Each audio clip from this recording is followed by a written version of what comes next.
Bonjour à tous, juste une petite vidéo pour vous présenter un site internet très utile en TP, qui s'appelle la boîte à outils SVT.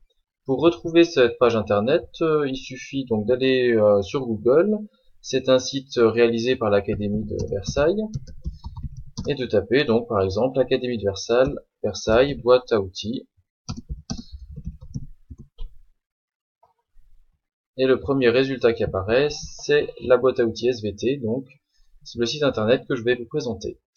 C'est un site très simple et qui permet en fait deux choses: de mettre en œuvre un protocole, donc de trouver une série de fiches techniques qui permet de mettre en œuvre un protocole, comme observer, mettre en évidence, mesurer, estimer.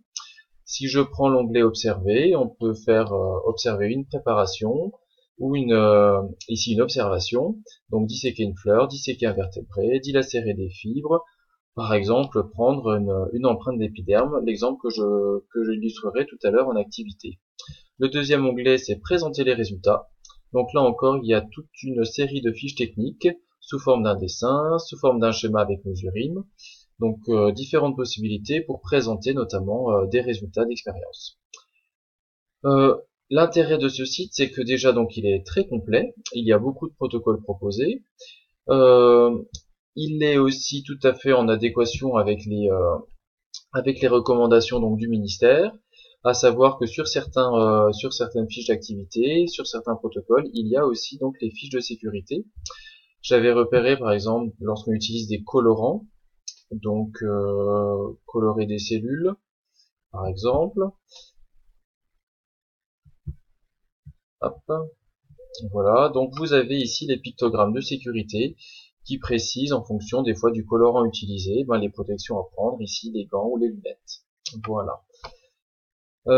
Dans quel cadre on peut utiliser ces ressources là, donc cette boîte à outils? Moi, je l'utilise de temps en temps lorsque je veux mettre les élèves en autonomie et lorsqu'ils ont eux-mêmes à déterminer quel est le protocole le plus adéquat en fonction des manipulations et de la problématique de l'activité.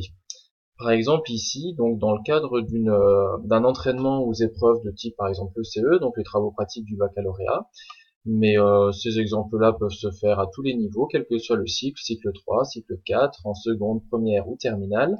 Une fois que vous avez mis en situation un petit peu donc votre activité, vous avez énoncé le problème, euh, il y a donc différentes étapes: concevoir une stratégie, mettre en œuvre un protocole, présenter les résultats, exploiter les résultats. Et ici, on se rend compte que le site internet, la boîte à outils, est tout à fait pertinent puisque on retrouve ici mettre en œuvre un protocole, présenter les résultats. Donc, on respecte ici la démarche DTP, comme on a l'habitude de la mettre en œuvre en classe.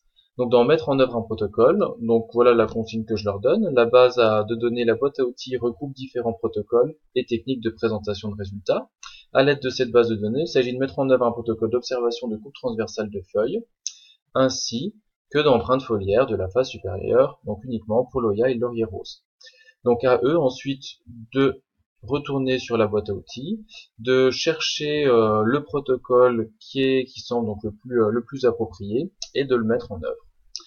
Ensuite, si je reprends donc la suite de l'activité, dans l'étape 3, présenter les résultats. Donc c'est sous la forme de votre choix, traiter les données fournies lors de la mise en œuvre du protocole.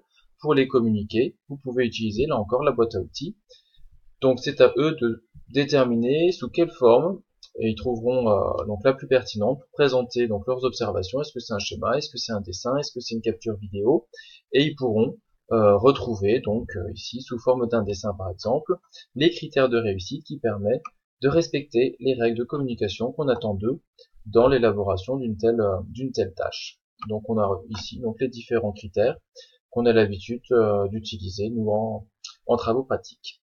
Voilà, donc c'était une rapide présentation donc de cette page internet, la boîte à outils SVT, qui permet donc déjà de regrouper tout un tas de fiches techniques et surtout aussi de mettre les élèves en autonomie pour qu'ils puissent eux-mêmes trouver le protocole le plus adapté et surtout et aussi présenter les résultats de la meilleure façon qui soit. Merci.